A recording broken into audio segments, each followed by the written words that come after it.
A fresh round of talks between Iran and the United States now looks likely to take place over the coming days as mediators scramble to extend a ceasefire set to expire on Wednesday. In a Truth Social post on Sunday morning, U.S. President Donald Trump said his representatives would be in Islamabad tomorrow evening for negotiations. He added that if Tehran did not accept the deal he offered, quote, the United States would knock out every single power plant and every single bridge in Iran. Well, Iran's top negotiator said he had received new proposals from Washington, but the two sides were far from a final deal. The point that the Americans must understand is that the United States must decide to win the trust of the Iranian people. This is the most important step the Americans must take. If they truly intend to respond in good faith, they must abandon their approach to negotiations that is based on bias and a mindset of attempting to impose something on us. They have already experienced that such an approach does not succeed. Let's bring in Mehrzad Boroujerdi. He's an expert on Iranian politics and also Dean of the College of Arts and Sciences at Missouri University of Science and Technology. Professor Boroujerdi, welcome to DW. So we're hearing talk of progress, but also big gaps. Just how close are Iran and the United States to any kind of deal? Or are both sides simply buying time? Thanks for having me. Yes, as you know, the two-week truce that President Trump announced is supposed to expire in 2 days. And I believe the two sides are still far apart in terms of, what they want. Apparently, there is a delegation that President Trump is sending to Pakistan to restart negotiations. But it's really unclear if they are going to be reaching any, settlement. A lasting peace really requires both sides to settle their disputes over Iran's nuclear program, among other things. And that will require compromise and careful negotiations because of the complexity of the issue. And I'm not sure that we have seen so far that patience that is needed to really carry on these negotiations successfully. Well, of course, a huge sticking point is the enriched uranium. Iran saying it will not hand over its enriched uranium. Why is this such a hard red line for Tehran? Right. The Iranians really look at the nuclear issue as something that has to do with the dignity of the country. That's the way the regime has formulated it. However, it's interesting that yesterday, New York Times reported that in the draft discussions that they have been, sending back and forth, Iran has mentioned its willingness to dilute the stockpile and either keep it on its own soil under watch of the international inspectors, or ship it to Russia for safekeeping, etc. Now, but what the Iranians are going to, of course, insist on is that this, let's say, dilution of this enriched uranium is going to take place in phases, basically sequenced to the release of Iranian funds and lifting of American sanctions. In other words, that's one of the cards that they want to play with. And therefore, it was a bit unbelievable when President Trump only a few days ago was announcing that Iran has, decided to hand over its stockpile of highly enriched uranium without necessarily getting anything in return.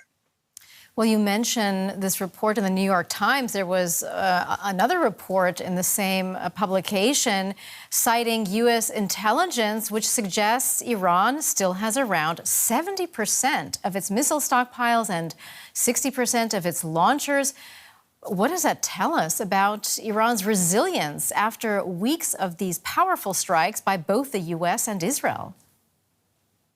Yes, I think it's important to keep in mind that, missiles and drones have really become a homegrown industry in Iran.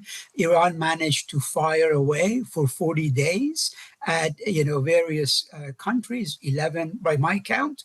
And I don't think that they are going to necessarily agree to any type of limitations on their missiles, considering that they do not have an air force, right? They consider this as their only defensive capability in that sense. Because it's a homegrown industry, I expect them to replenish the supply after the war. Probably they have already started doing this because they want to make sure that they have something to put on the table as a way of intimidating their enemies as far as this conflict is concerned. All right. So if Iran is able to retain enough missiles and drones to disrupt global shipping, what would trigger it to actually use that power more aggressively? Yeah, I think, as far as the Persian Gulf region is concerned, entry of U.S. naval ships to the region, as well as any attempt to physically occupy any of Iranian islands, let's say the important Khark Island, where Iran sends 90% of its oil from. I think those are actions that can definitely set in motion the dynamics for Iran firing away its missiles. Just yesterday, one day after declaring that the Strait of Hormuz was open, they closed it again and shot at two Indian ships, as a way of, again, intimidating others not to try to pass through the Strait of Hormuz. Right. So it has, in fact, proven that it can still hold global energy flows at risk. So, Professor, do you see Iran, in fact, emerging from this conflict militarily weakened, but actually strategically stronger? I think strategically, yes, they will emerge stronger because, again, of their newly found capability to be really able to dictate the terms, as well as the Strait of Hormuz as an important choke point for global economy is concerned. However, economically, I think they will be in a much weaker position. This week, an Iranian official, basically based on early estimates, said that the cost of the war, the damage caused to Iran because of these wars so far, has been in excess of $270 billion, right? Now, to put this number in perspective, please keep in mind that it's triple the government's annual budget. And also, the President Trump is talking about, perhaps as a part of a grand bargain with Iran, releasing $27 billion in frozen assets that Iran has in places like Iraq, Qatar, Japan, Germany, and China. But $27 billion is only 10%, right, of the damage that has been sustained so far. An economic journal in Iran estimated last week that the reconstruction is going to take at least 12 years for Iran. So I think it's fair to say that Iran knows that the destruction of its energy infrastructure is going to make economic recovery really all but impossible in the short term. So that's the question for them: the sustaining economic damage, or trying to play this military game for the foreseeable future. Well, Donald Trump has said that a deal is going to happen, as he put it, the nice way or the hard way. We've also heard him threaten to knock out every single power plant and every single bridge in Iran. How is this kind of messaging being interpreted in Tehran?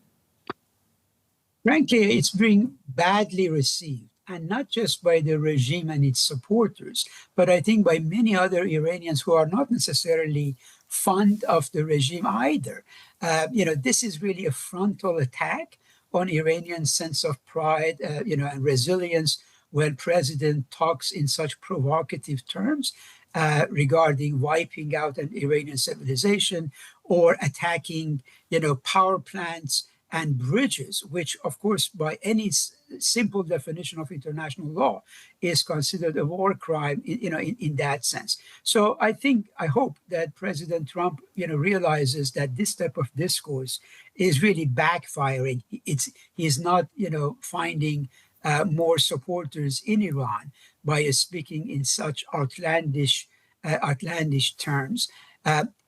Bombing Iran did not lead it to capitulate, and therefore they did not bring about regime change. And therefore, we should keep in mind that the Iranian government does not perceive itself as a regime that it's on its knees and is going to beg for mercy. And therefore, this discourse, I think, will be rather non-productive. So, Professor, is there any possibility of some sort of off-ramp? And if yes, what would it look like? Right. I think it's fair to say that in my view, neither Iran nor the United States really would benefit from a resumption of fighting. Look, in the United States, there is a massive opposition to this war in terms of public opinion, in terms of the cost that people are bearing, as a result of this war. And as I mentioned, for the Iranians, the war has already been, very costly, economically speaking, for them. So the question really is whether there is going to be enough diplomatic skills for a step-by-step basis, considering reciprocal actions that both sides need to undertake as a way of, bringing this conflict to an end. We cannot be in a haste in regard to how these negotiations is going to come to an end. Look, the Iranian nuclear deal, JCPOA, took years to draft. And I think now, with the complexity of the issues that confront us, whether it's the nuclear file, whether it's the Strait of Hormuz, whether it's, releasing of Iranian assets, compensation, whatever, this is going to be a lengthy process. So let's hope that there is enough diplomatic skills on both sides and willingness to try to move away from this type of, harsh rhetoric and artificial deadlines that we have set ourselves, and realize that there is really a lot at stake for the global, economy. For you folks in Europe, again, one ramification of this is that Europe might be running out of jet fuel in 6 weeks. Weaker economies in Asia, etc., are already experiencing the burden, the energy burden of this conflict. So there is really a lot at stake. That was Mehrzad Boroujerdi from the Missouri University of Science and Technology. Thank you so much for all of your insights. We appreciate it. Thanks for having me.